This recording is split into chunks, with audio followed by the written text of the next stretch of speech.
Asi Deputy Commissioner Thobal Aihagna Koigi Thobal gi Praja Singda ai apel amtang tawjage maruina koigi Juji Yaithibi Loukol haiba mafam masida thokliba thokdoksiga mari leinana wafam amanidang ai thamjage koigi sahi kharagi mamangda Manipur Sarkarna 435 acres koigi Yaithibi Loukol sida koina compensation piraba matungda koi lam singse acquire tawjakre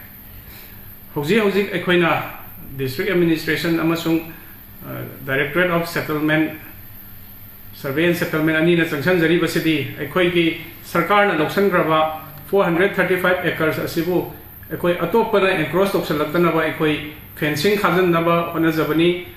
akoi atopa aikoina sarkar na lousandaba sarkar gi lamnata bada aikoina sokadaba mata leite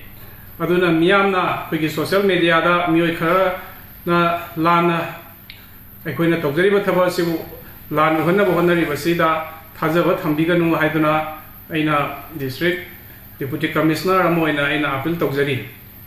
aduga mu makha tarakpada aina Thobal district ta leiba praja singda appeal tawjar ningbasi aikoigi reserve forest area amasung aikoigi state land da encroach tawraga leibiriba mioi singla yamna thuna isa na khangna aikoi hongdokpi horo haibase mai appeal tawjaringi reserve forest area da aikoi mi kano taba yade sarkar gi khas len aikoi gi pata paiduna leiba yade na sarkar na eviction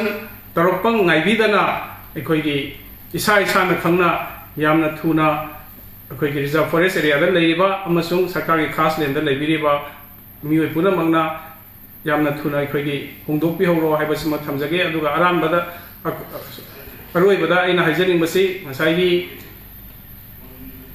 Yaithibi Loukol da aikoina hojik changsan jariba hongjan ase aikoigi sarkar gi lamadubo atopane encroach torokpa yadana ba aikoi fencing hajan bani masina atopa kanada sokadaba leite haibase ai amukka hanna ai mayamda ai thajaba thamjage amasung makhata na masida chatharapa thabak singda mafam aduda leibiriba mioi singna koida sahajo pina view haibase mai thamjarga mayamda appeal se tawjage